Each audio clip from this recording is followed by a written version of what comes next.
Hey guys, it's Phoenix. Today I want to talk to you guys about the latest snapshot 17W45A. I did talk about the baby horses previously, it's its own separate video. It's not the biggest deal though, compared to what's really going on with this new snapshot.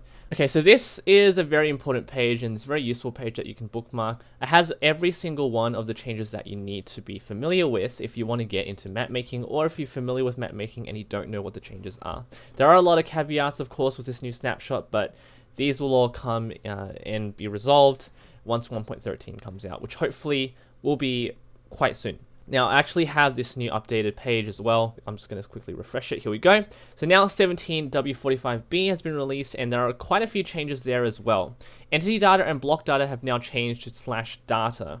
I have noticed in the recent live stream that I did yesterday that there are quite a few bugs, but for the most part, I have to say this new version is positive. I have a lot of positive things to say about it. There are a couple of gripes that I think should not have been done. All in all, I think we can really just get over those, because in 1.13, I think it's going to be far easier for you to learn what all the commands do.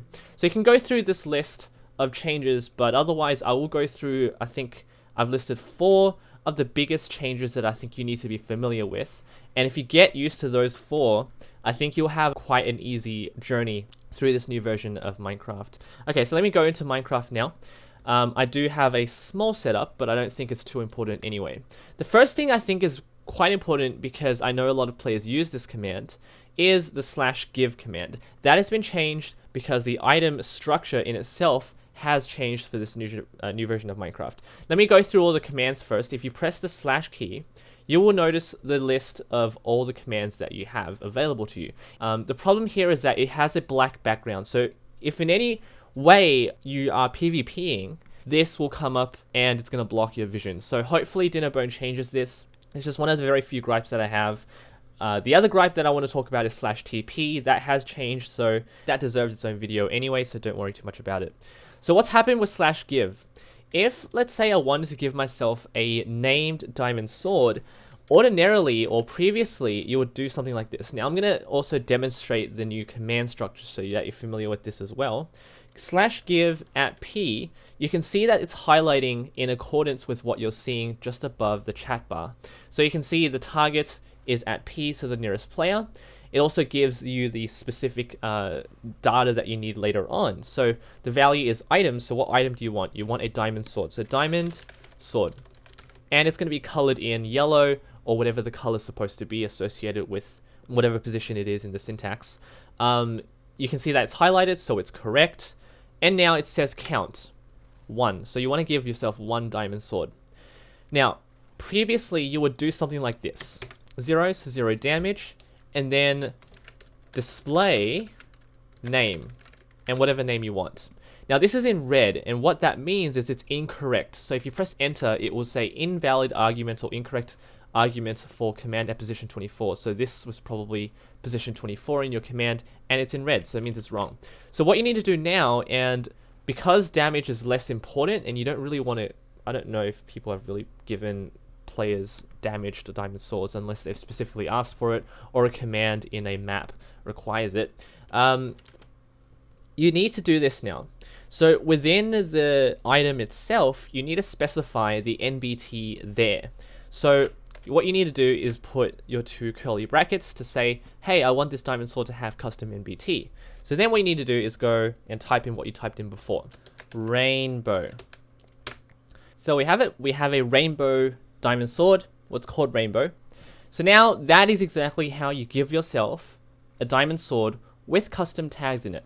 So the corollary obviously follows that you want to do the same thing with /clear. So we can go through the list again, and I have to say this is incredibly useful, especially because a lot of players don't necessarily want to go back online and look up a tutorial on how to use commands. After about a couple hours of testing, I've noticed that this list in itself already sort of explains to you what you need to do, logically speaking. And I think it'll become more relevant and more appropriate when I go through some of the more difficult commands like /execute, where it has a lot of different options. I think with these different options available, you can sort of figure out what is needed. So slash clear, let's go through this. So slash clear. Now target is of course the player, and it's again very useful. It shows it in gray that it's the next player that's available. So slash clear at P, and then diamond sword, max count, and then that's it. So you don't have anything else available, but what you want to do is the same thing as before. And then over here, you just simply go rainbow. If I put an S here, it won't work. So it'll just say no items were found on the player. But that's, of course, the item is called rainbow, not rainbows. And there it's gone. So that's item structure. Entity structure is very similar, but I think it's still a little bit buggy. I've been testing it around a little bit. So I have here ASDF, Horsey, Horsey V2, and Horsey. So I got 2 Horseys and a Horsey V2 and an ASDF. So let's say I wanted to simply kill one of them. Well, actually, I'm not going to kill them. I'm just going to use slash say. So slash say, again, message. What I'm going to do is use an @e selector here. Now I'm going to do name ASDF. So that's what you normally would do. And as you can see, we have an ASDF horse right here. Now, as you can see from the snapshot page, you can have a look at this. It now supports NBT, so now you can put NBT within the selector itself rather than place it afterwards. So normally you would put this NBT after a space next to the selector. Now you can put it all inside. So what I do here is simply kill a horse that's called Horsey V2.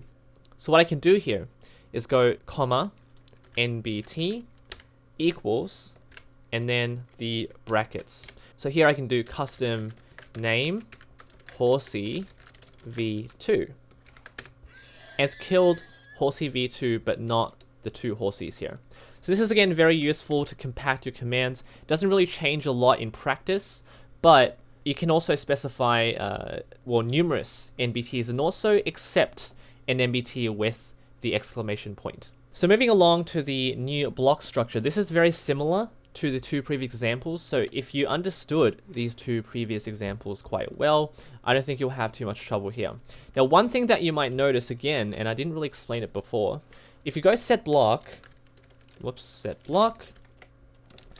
tilde, and you go stone stair, you'll notice that it's still red because the game doesn't know what a stone underscore stair is. But if you add an S, it will know because stone underscore stairs is cobblestone stairs. Now again, you can see the examples here. Replace, keep, and destroy. These are the modes of set block. Whether you want the game to destroy an existing block or basically just play the animation. That's usually what I do. You'll notice that you can't place directional stairs using the traditional method. So that would have been 1 or 0. But what you can do now is put it over here instead with facing and a north. And that would be a stair facing north, and you can see it is. What if I wanted to do one facing east? Now it's facing east. So this is the direction, so that's when you place it this way. When you're facing east, that's what happens. So again, this is just another very useful way, or the correct way now, it's the new way, of placing data values to existing blocks. And one thing to note, it's on the right here with F3, your debug screen. You can see the different ways you can do it. So shapes, I'm pretty sure these 2 don't really exist, but for the existing data value that you want to attribute to this block, it's this one here. So the next example here is /execute. Now I know this is more of a map making oriented command, but I'm pretty sure this is going to be a huge game changer because the command has seen a substantial change in 1.13. Now I want to just quickly go over it for you guys. So /execute, you can just see from this list, these are all the possibilities with /execute. Now I know that this probably deserves its own in-depth video, but I just wanted to let you guys know that if you follow the logic of this list, I think you'll be able to figure out what each one does. So let's say, for example, I wanted to try the command /execute if. So if I wanted to do that, I simply go if and then see what it's supposed to do. You don't even need to look up an online database for this, because I know you can, if you think about it, figure out what each one does. So /execute if basically determines whether a command should run depending on what you've specified. So /execute if, let's say you do entity, and what this means is if an entity exists that you've specified, it will run a certain command.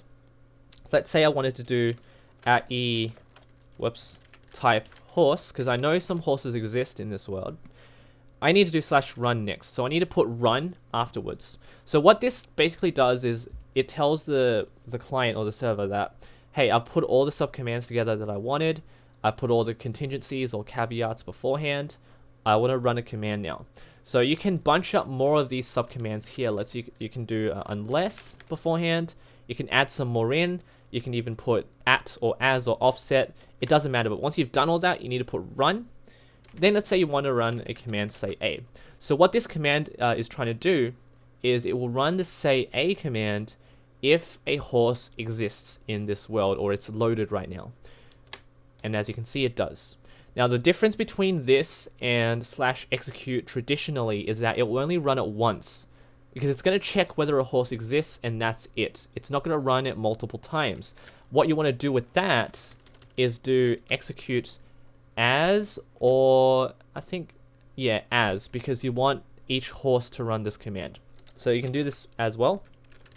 So you want the horses to run this command now. So run, say a. You've got two horses saying a now. Perfect. So this also works with execute if for blocks. So if block exists at this position, so 152, 56, 116, I'll put a space here. Command block. I also mistyped command block. So there is a command block at this position. Run, say a. Done. You can also bunch them up together as I've explained. So you can do if at e type horse.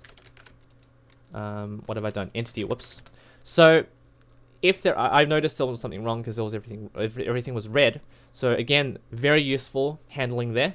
So now it's saying if a block exists here that is a command block, and there are also horses that exist, run say a. Done. And if at any point you want to do the opposite, which is what unless is, it's not going to run it. I need to separate it for you guys. There you go. It's not going to run it because unless is the opposite, but a command block is this. Now I'm not going to go through it too much because the more I explain something like this, you guys will get a little bit confused. But those are all the differences or changes in /execute. So I've gone through unless, if. At is basically at the position of the entity, but it doesn't change who's running the command. So you don't need to worry. That's more or less if you want to summon something at their position. Don't need to worry right now. Align, don't worry too much. Store, don't worry too much. Store is for stats. And align is just if you want to align it to a block or a coordinate before you run a command. So don't need to worry about that too. Offset is, again, something positional. So if you want to offset it a few coordinates in a certain direction, then you want to put that in before you run the command. Again, very minute stuff. You don't need to worry. Finally, I want to go through the snapshot B new command, which is data. So /data is basically the new entity data or block data. You don't need to worry about it too much again because nothing has changed too much. I just wanted to say this because it is a new command that's coming in this snapshot. Essentially, if you wanted to add new entity data, you'd simply go /data, merge, and then entity or block. Same stuff, and then the NBT there. So that's the new change here. I tested it out a little bit. It's a little bit buggy. I don't know why removing NBT from an entity only requires you to do it to one entity and not a group. So like, whoops, there. So if you don't have it, something's wrong. Like, I don't understand why you can't do it. So only one player is allowed. I might be misinterpreting this new command, but there you go. That is the new way to add data or remove data from entities and blocks. So hopefully this video or this new rundown or very brief rundown gave you an idea of what's changing in 1.13. Otherwise, if you're having any problems, just go through this list here. It's not too difficult. It's just a force of habit that you'll need to change. I know old habits die hard, but we all need to do it because there's no going back. This is the new way or new procedure that you need to follow with the new commands in 1.13. Overall, I have to say it is a big improvement from the previous traditional methods. This new format is far more logical, more common sense based, and I think if we just give it a bit of time, we will definitely be able to adapt because, man, it's so much easier to learn now because everything's in front of you. And I hope you get something out of it because we are promised that this is far more efficient and basically the logic allows us to do so many more things. hopefully you guys got something out of this. Be sure to subscribe if you learned something, and if you like this video, give it a like, subscribe for more creative content and news updates, and some funny new quirks that I think, I'm not sure if they're bugs, but if they aren't, it's a bit of fun you can have with these new commands. Take care.